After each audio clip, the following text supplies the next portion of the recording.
Dear participants, so far in the first three modules, we provide you the institutional setup for the PPP. We also looked at the legal and regulatory framework. We also presented the different models of PPP, including operation contract, BOT, lease contract, affermage. So today, we will now zoom on the process of PPP. What I mean by process is how you procure a PPP. Once you have the idea, what do? We perceive 6 key stages in that process, from the identification of the idea to the award of the contract of PPP. The first one is identification and selection of the PPP project. Usually, in the government plan, the Ministry of Plan or Ministry of Finance will have a long list of potential projects that are potentially suitable for PPP. They could be water project, they could be a potential toll road, they could be a hydropower project, they could be a power generation project, they could be municipal waste, many projects. The first step is to put the priority. Which are the low-hanging fruit, which are the most needed, especially if you are starting right now your PPP project. You don't want to start with a very complex project. You would like to start with those projects that are bankable, feasible, and could show result so that people trust the system and that you yourself learn as you go. So identification of these projects is important. Based on criteria that you will identify, you will have your priority list, let's say the first 3 or 5 projects. The next step, you have identified, you said, okay, I'm going to do a greenfield project. I'm going to do a new power plant. This could be, if you want, the decision to do it. But first, we need to appraise to see it's feasible, the size, the economic, what kind of attraction it could be for the private sector. So you will have to look at how you want to tender it. So you have to ask yourself a few questions about how you would like to do that project. The third question or stage is what we call structuring of the project. Here, once you have defined what you want to do, you have the term sheet of what kind of project, then you have to say what kind of bidders you would like to attract. And here, the procurement process is very important, as we said in other sessions. Here we talk about an open bid. But to do an open bid, you need to target also potential bidder. What we suggest to have a pre-qualification. Pre-qualification, that's me.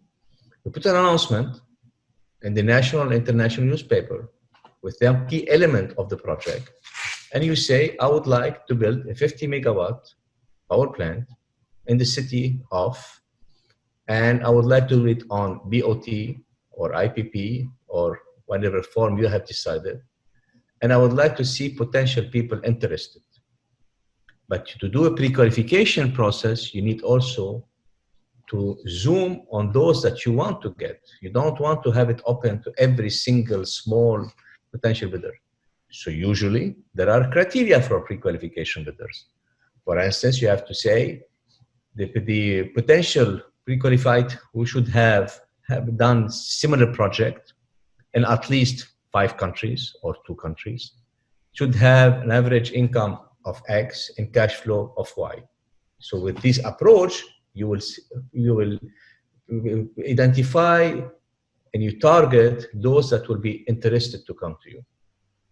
Once you have done the pre-qualification, the next step is to do a bidding. You have done pre-qualification, you pre-qualify 10 potential bidders, then you start the process of bidding. And this has to be very clear, especially that in that process, you might have sometimes somebody coming with what we call unsolicited bids outside the process, saying, I have a better idea, I have a process, I want to negotiate sole source with you, Mr. Government, and I can get you a better deal than all of this that you're trying to do. Be careful. In my personal experience, if you receive unsolicited bids and you start to negotiating sole source deals, in my personal experience, it will take you much longer time than doing a competitive bid for selection of bidder. And this has to be very clear in everybody's mind. Why? Because when you do competitive bids, you have benchmark in terms of quality of the service that will be offered, the price per cubic meter or price per kilowatt that will be offered. You can compare. When you have an associated bid, that somebody come to you and say, I have a good bid for you, and I'm going to pay you 50 cents per kilowatt. First question you ask yourself, okay, how do I compare it to? To the public sector? It's not comparable. To the regional market? Maybe. To the international comparative examples? Maybe. It will be much more difficult to explain and to justify. Therefore, it's very important to go in a very clean, transparent framework of competitive bids. There are cases where you will do some kind of source discussion, but these are very rare in a specific area, and they will have also to be justified. The third stage is the contract award. Once you have done the process of procurement, you have received the offer, you have the technical evaluation, and that basis, then you have the financial evaluation, then you award the contract, and then you start working on the commissioning and the delivery. And that's what you say to the potential bidder who win the contract. Now I'm commissioning you, you start implementation and you deliver. Then you have the stage 6, because most government, in my experience, think that their job finished in stage 5. No, actually, your hard work as government official start in stage 6, what I call the contract management. It deals with the construction, operation, including what kind of condition to monitor, what are the performance criteria, how you regulate that contract, is there any illegality happening, sometimes you have a problem of land management, property right, etc., etc., etc. The government has a responsibility to regulate that contract. And therefore, it's very important to keep an eye on how the contract is being constructed and then implemented.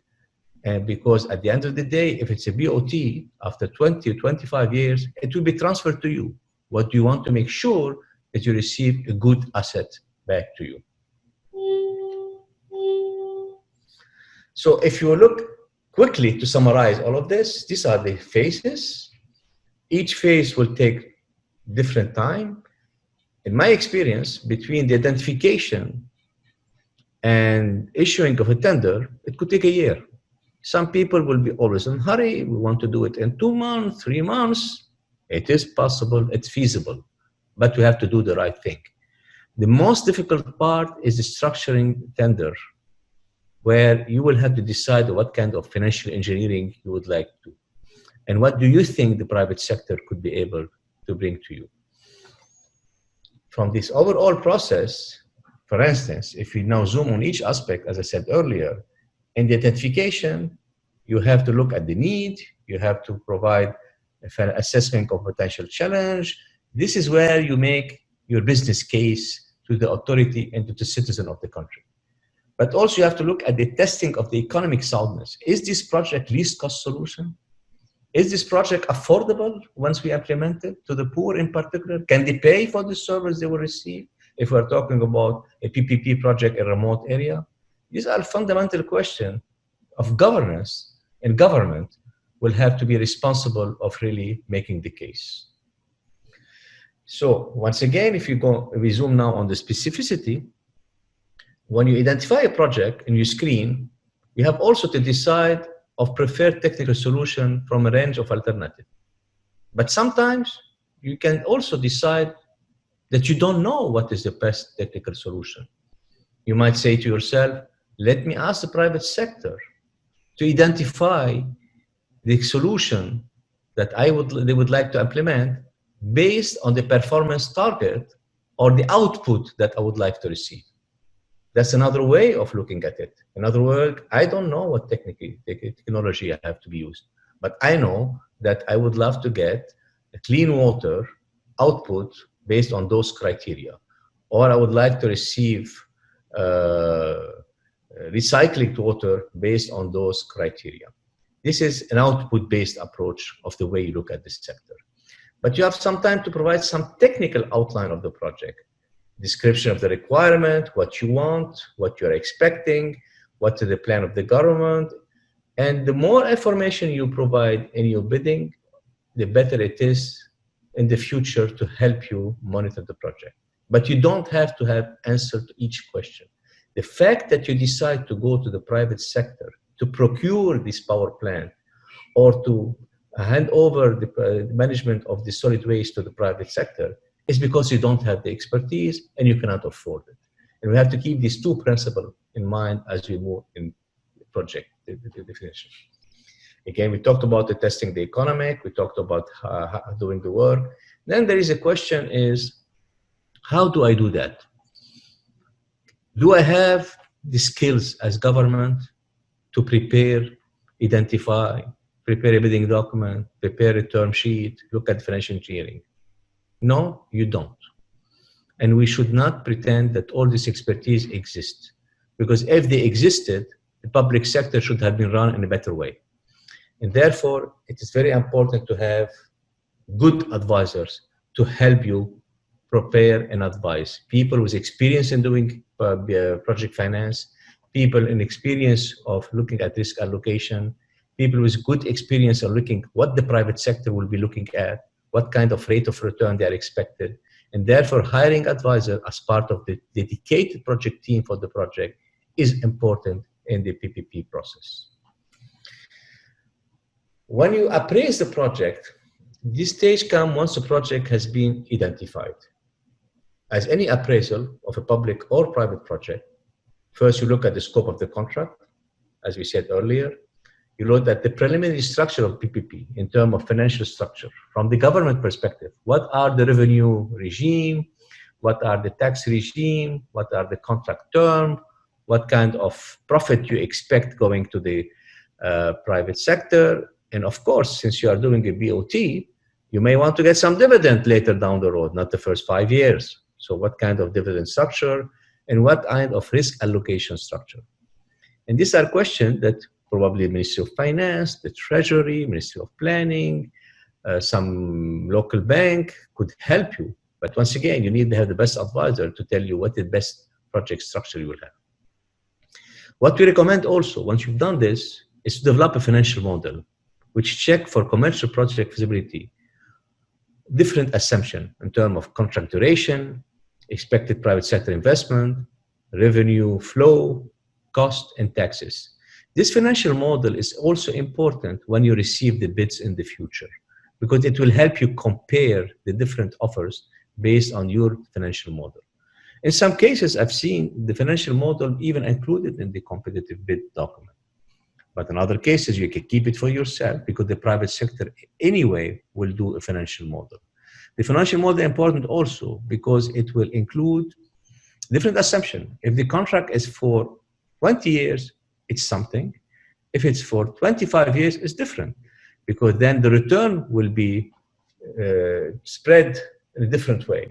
So it's very important to have this financial model that will have enough output generation from under different assumptions. We talked about the procurement strategy. We talked about assessing the legal feasibility. One element that is very important that any international bid, and even national bid, will look at is the environmental and social feasibility. This is a requirement for all your financiers around the world, whoever you go with, bilateral or international financial institution or multi-development bank. It is very important to have an environmental assessment and a social assessment, especially for power project, transport project, hydropower project, water project. You need to look at all the issue, and this has to be very clearly defined and then reflected into the bidding document. when we look at the structuring and drafting the tender document, here you have basically two main tasks. You talk about structuring and design of the project contract, and then we talk about structuring and designing the procurement process. We already talked about the need to have a good team, multi-sectorial team, incorporating advisors, economists, engineers, social environmentalists, social people, environmentalists, anthropologists in some cases, because we can be facing serious problem with communities, and also good financial people. And they will have to work in a multidisciplinary approach. They define the concept of the contractual model, they finalize your due diligence and preparation of what its information should be available, and they look at the financial structure of the contract, what kind of paying mechanism, what kind of restructuring, and what kind of procurement structure. This is all done in a very systematic way. There are countries where they decided to do it at the macro level. For instance, they define typical contract that will be used for almost all the PPP. South Africa is an example. At certain time when you're gonna gain experience, it will be somehow easier because you have the structure of the main contract, then you adapt to the situation where the legal framework is already clear in the country, regulatory framework is clear in the country, recourse mechanism is also clear, risk allocation you can decide already in advance, and then you can even in advance have an idea what kind of procurement, pre-qualification, etc., etc. But probably in the first couple of projects, because you are learning by doing, you may want to experiment through going through that process that I'm explaining here. When you refine the contract, you update your financial model, taking into account what you find at the appraisal phase, then you add additional commercial term, you define all the integrity of what the typical contract is being done. And this is very important because this is where the deal is done between the private and the public sector. And any deal, you need to have winners. We don't want to have one win, the other lose. We are talking about the long-term relation of over 20 years between a potential private sector investor and operator and a government. And this relation has to be built on building trust, transparency, and also accountability. But you have to expect also the private sector is expecting a good profit and rate of return on the investment that they have raised for you. So this has to be very clear. This is not charity program. This is not any of this. These are commercial projects on which you expect good rate of return. If not, the private sector will not come. The tendering process, we explained it. You allow bidders sufficient time to prepare and submit offers. Here again, people will tell you, I'm in rush. I'm going to give them 1 week. No. You should give a minimum to 2 to 3 months for any bidders to prepare their bid. Usually, when the private sector prepare their bid, it will cost them a lot of money. In some cases, I said in earlier session, it could be 10% of total project could go for just preparing the project. And that's a lot of money. I've seen projects in countries like Laos and one of the hydro project where over $50 million was the cost for the private sector to prepare and put the bid and ensure it's well done. So you have to give them the necessary time to submit good offers, where a minimum bid period is part on the characteristic, as I said, but it's usually at least 2 to 3 months. In some places, it could be more than this. You have to make sure that these projects include in the data room all the information that you have prepared for the appraisal, technical, any information has to be provided and made public to all the bidders. You have also to expect once you launch the bid, people will decide to ask you questions. So you cannot say, I'm sending you the bid, see you in 3 months. No. Clarification of the contract and the request for proposal is a normal process, but you have also make it very clear that when you clarify an information to one bidder, you made it public to all the other bidders. and that was transparency in the process. In other words, I am not going to give privileged information to one bidders and keep it away from the others. So usually what happened here, we ask all the bidders to give us their question. We prepare to put this we put our answer in the data room, and this is available to everybody. Evaluation proposal is very important. Here you have a committee, different people, still with your advisors helping you. You have to ensure that we have administrative and compliance check with respect to the request for proposal, because the bidding document, or what I call the request for proposal, had some specificity. You have to make sure that when you receive the offer, it matches. And then you have to decide on the evaluation, price and quality process. And here you have different models. Some people will give more weight for the technical, some people will give more weight for the process, for the financial, and that also depends on the method of PPP that you are pursuing. Negotiation was a preferred result prior to the award of the contract. That's normal. You have one who has the highest technical scoring, the best financial offer, then you sit around the table, and then you have to award decision based on evaluation team. And then you sign the financial contract and ensure that prior conditions for financing are fulfilled. This is an important aspect because you want to make sure when you sign the government, as a government, the contract, that everything is in place so that you start implementation. Construction phase takes some time. It could be 2 years, it could be 1 year. And here you have to make sure and facilitate the private sector how to obtain permit and clearances for construction. Private partner has to finalize the last step of the construction work, and then you do the construction as normal. And here, typically, this is phase of implementation where the private sector is doing their job, but you as a public sector, you are here to facilitate the private sector job and also to monitor to ensure that it's done properly. Finally, I think what we have is to look at the operational phase. Now that the process is moving, we have 20 years to live together. We have performance monitoring indicators. On a yearly basis, the government, the private sector had to submit it to you. There will be sometimes breach of contract. There will be sometimes renegotiation of some clauses, and that's absolutely normal. There is no such a strict contract once for all. You have to expect, and I've seen it in many contracts, that indeed in life for 25 years contract, it could be renegotiated at least twice. Because things will change, input will change, criteria could change, risk management could change, but I think you should expect renegotiation. But it has to be done within the legal and regulatory framework that you have defined as we explained in other models. Once the contract is done, then at the end of the contract, then you have to get it back, if it's a BOT in particular, or if it's a concession agreement. You have to look at the condition of the facility at the time of handover. It depends on the maintenance operation procedure. You have to look also what are you getting back, how much it will cost you as government to run it. And if you decide to expand the contract or you decide to rebid the contract, these are all decisions that you have to decide as government. These are useful links that give you a different reading about how to do it.